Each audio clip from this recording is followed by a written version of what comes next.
Welcome back to Shoney's Small Engines. Have this Cub Cadet 159cc engine on here. Pretty popular machines nowadays at the box stores. Customer complains that can't get it to start, or it'll start for a second and then kind of just shuts off.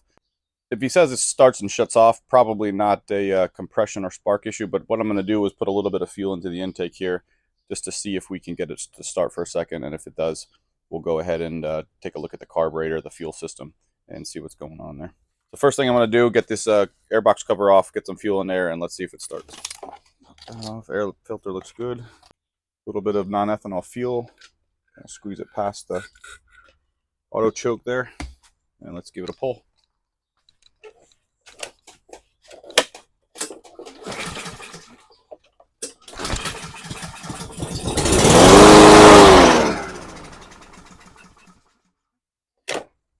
All right, so there it goes again. Starts for a second, runs for 2 seconds, just like it would if it was just fuel put in there, but then shuts off. So that means we're probably getting a blocked fuel system somewhere.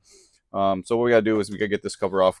Take these three 10 millimeter, 2 10 millimeter nuts, and 1 10 millimeter bolt off, and we'll pull this cover off.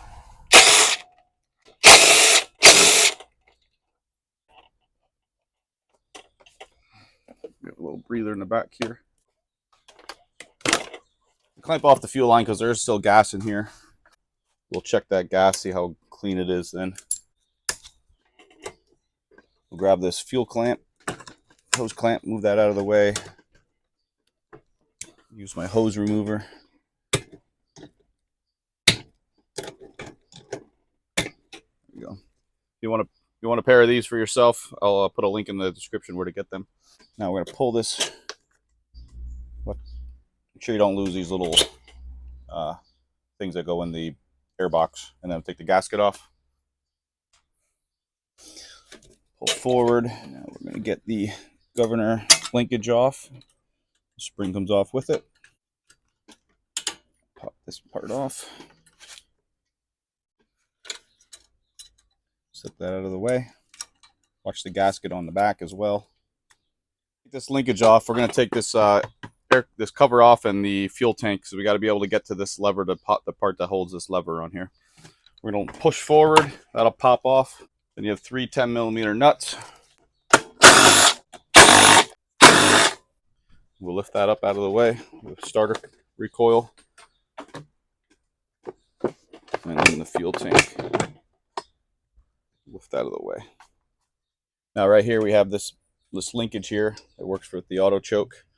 We have to lift that up. That'll pop off, and then we can pull the linkage off. Now we can get the carburetor off. We can take it over to the bench and give it a good cleaning. All right, we got a lot of gunk on top. I'm going to blow this off real quick, and then we'll pull the bowl. All right, let's get the bowl off first. Get some fuel come out of here. And we got a lot of gunk in there. Looks like probably non-ethanol fuel was used, and it turned into gel. You can see it at the bottom of the tank in there. All right, so we got to clean that bowl off.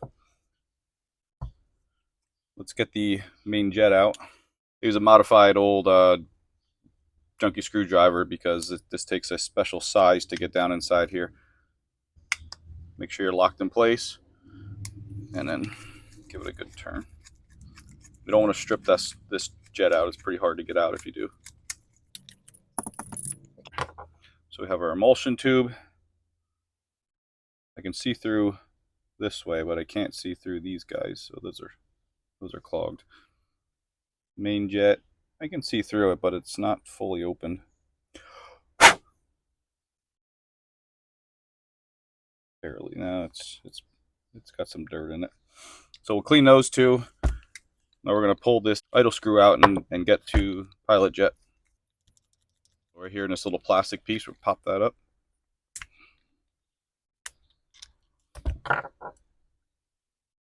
And then right at the bottom of that is your pilot jet. This is a much smaller hole. So we're going to force some air through here, see if that clears up. If it doesn't, we'll have to use a tiny little cleaner. Sometimes the torch tip cleaner is small enough. but sometimes these are really tiny. Yes, that one won't go through, so we'll have to get something smaller. On the main jet, we can get a couple of these through. That's looking better already. All right, I'm gonna use some carb cleaner on this bowl, get this soaking a little bit. Spray some carb cleaner through the main jet, make sure it's clear. When it's not real corroded and it's more of like a gelatin here, these usually clean up pretty fast. So a little bit of air, maybe. Sometimes if I can't get these to clear up, I'll poke the torch tip cleaner through it, but they're already clean. So I can see through all the small holes. I can see through the big hole. So that's clean. Now we got to get this one cleaned here. If I can't get air through it and feel the air coming out the top side, then I have to get a small file and get through. All right, I can get air through. So I know that's nice and clear. If you don't have the tiny file set, you can also use speaker wire. You can see the speaker wire getting through there. Just be very careful, because if that speaker wire breaks off, then you can't get that part out either. So we know that system's clean. Let's clean the carburetor a little bit. Let's make sure that everything's clean underneath here. These lines are clear. Get some of this gunk off of here. Maybe we might have to replace this bowl gasket. Okay, I'm gonna pull the bowl out real quick. Make sure that there's nothing stuck in there. Needle looks good, nice and clear. We want to make sure air is getting in through here. Sometimes these things have a built-in screen, so they can get clogged. So I want to make sure that air is getting through that.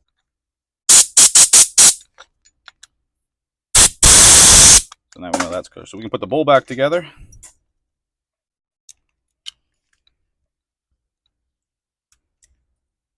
I can use a little bit of suction on here and make sure that that's seating right. Okay, good, it is. Let me find a replacement gasket for this. All right, let's see if this replacement gasket fits the right one. Looks like it will be. Let's push it down in place. Just want to get a little bit of this dried fuel off this rim so we get a good seal, no leaks. So all our jets are clean. We got a new gasket. Let's start putting this back in. We'll do the emulsion tube first. That goes down. Skinny side goes down first. Then our main jet.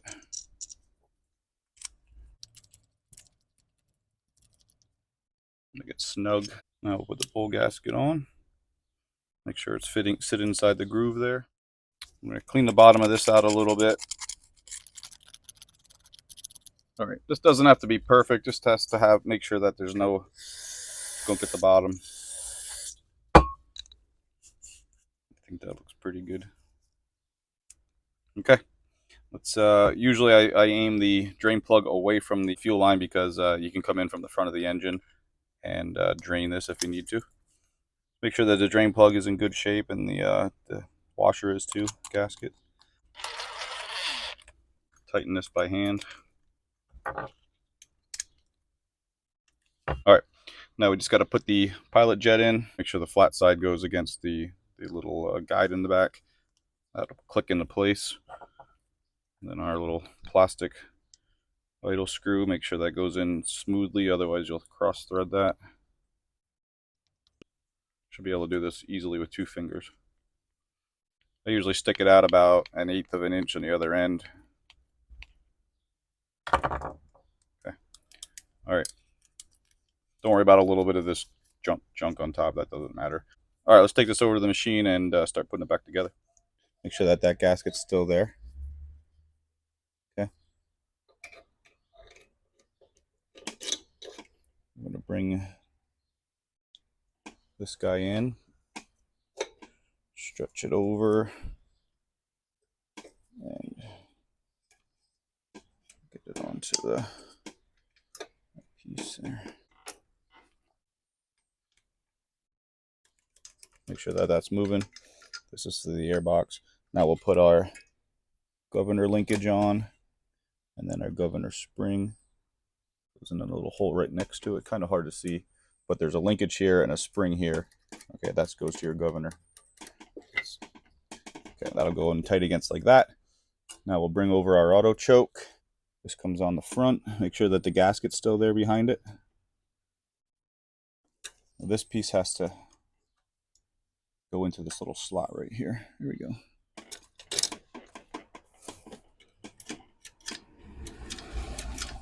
Just want to make sure that the auto choke is working like it's supposed to. Okay, it's got to grab it. It's got to go on this side of this little pin here, so it can pull when the engine heats up. Now we have our gasket coming in from the side here. These holes up the bottom here line up. Now I'm going to stop there for a second and let's go back and let's get the gas tank back on. But before I do that, I want to drain the gas tank and see what it looks like. Set this in place for now. Make sure that these metal collars are here, and we're going to drain some fuel and take a look at the fuel and see what kind of condition it's in.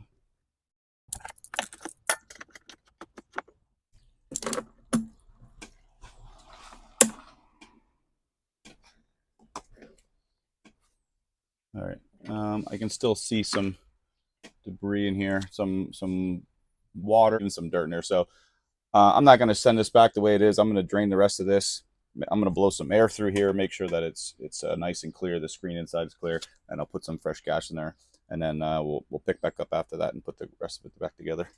You can kind of see how orange this fuel is too. There's some stuff floating around in here, so we're not going to take any chances.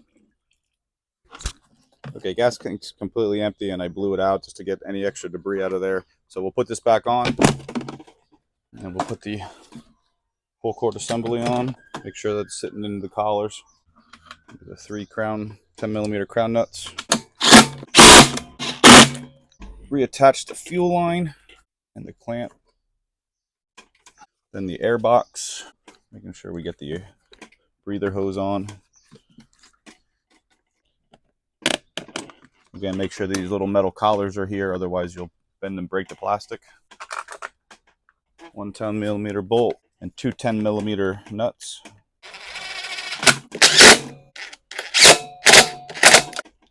Air filter in the air box. Just make sure that there's oil in here first. There we got oil. We'll put the cover on quick. Just pushes through from the front. There we go. Okay, it'll click in. Now I'll get some fresh fuel and see if we can get it to start. This is non-ethanol fuel, highly recommended.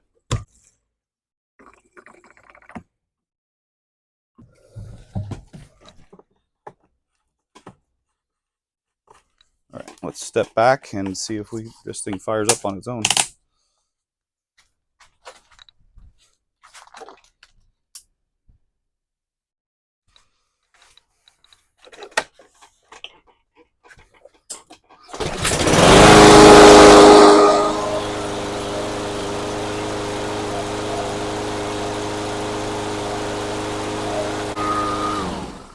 All right, sounds good. I'm going to probably take it outside, let it run for 10 minutes, make sure there's no problems, and call a customer, send it back. If you have any questions, hit me up in the comments, guys. But you can check out some of my other content here. You can check out my channel there, and catch you guys next time. Thanks for watching.